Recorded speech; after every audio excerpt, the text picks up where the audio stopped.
What's going on, everyone? It's time for another thriller film review. I've been reviewing a lot of thrillers recently, but whatever.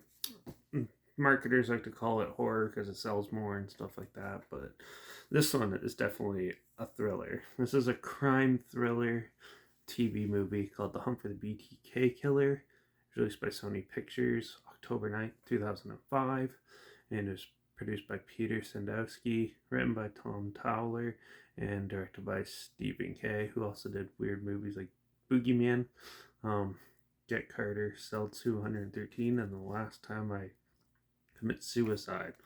But yeah, this is early in his career. Um, so yeah, this is like more of like a TV drama mixed with like thriller elements of the um, BTK killer as the detectives and stuff go hunting for it. And if you're not sure who the BTK killer is, back in like the 80s, he massacred a family and killed a couple other people, and he'd leave encrypted notes and stuff, and being a huge one step ahead of the law. And then eventually he made a mistake of putting stuff on a floppy disk, which police can track and trace it back, and that's how he got caught. Now, the parts with the killer in this is told by the killer himself through interviews, but they take the audio of the interview and let him tell the story, and they do dramatizations for that. And then throughout that, they add in dramatizations of the cops um, looking into it, but it's all acted out instead. So it's a interesting little concept the way they did it. Now this relies heavily on the drama, but you do get a feel for what his life was like with him and his wife while they're watching the killer being hit. And it took him over 30 years to catch him. So, but yeah, I thought it was an okay movie. It's not super interesting or anything like that. Like all the documentaries cover everything that's put into it. This is just a dramatization of it, and obviously it's made for TV, so you don't get any good kill scenes. You don't get any of that.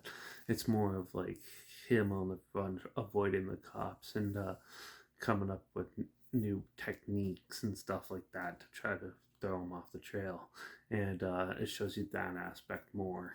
And but for the most part, it was pretty boring, pretty slow, and just not interesting. Documentaries out there of the BTK killer are so much more interesting, and then there's like I don't think there's been a dramatization film of it yet, but there's a lot more interesting aspects of this. This was just covering one part that wasn't covered, try to be different, and but you don't really get to see any of the killings. You just hear the aftermath and things like that, and the detectives just miraculously solving it and that. So I wasn't really into this.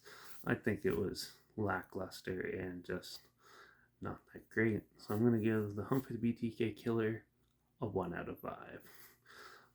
If this sounds like something you might be interested in, though, I'll try to find it and link it, or I'll link a trailer or something down below so you can see what I'm talking about. And make sure you check out my Instagram, it's linked down below. Throw those clips of films and review in the future. All my stories have the film title hashtag and subgenre film in the hashtag so you're aware of it. And also make sure you check out my Letterbox at Dairy Peer Reviews. That's where I post my first star rating after watching the films.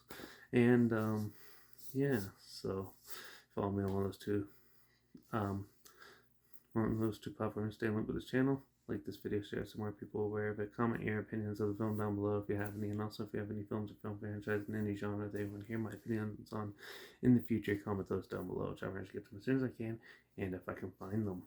And yeah, don't forget to subscribe. So if you find something weird that you probably never thought of checking out together, something like this, and also so you hear my opinions on popular films that have come out, recent films, and or classic films, and reviews on other things as well. And don't forget to ring that bell because we're going to continue on with the horror, but I'm going to go into a more splatterfest slashers type of film, the iconic Terrifier. I'm going to talk about that one in my next review. So make sure you tune in for that one, and it's definitely way better than this one, but yeah. But in the meantime, watch out for all those crazy lunatic serial killers mocking the cops out there. I guess I'll see you all in the next review. So until then, cheers.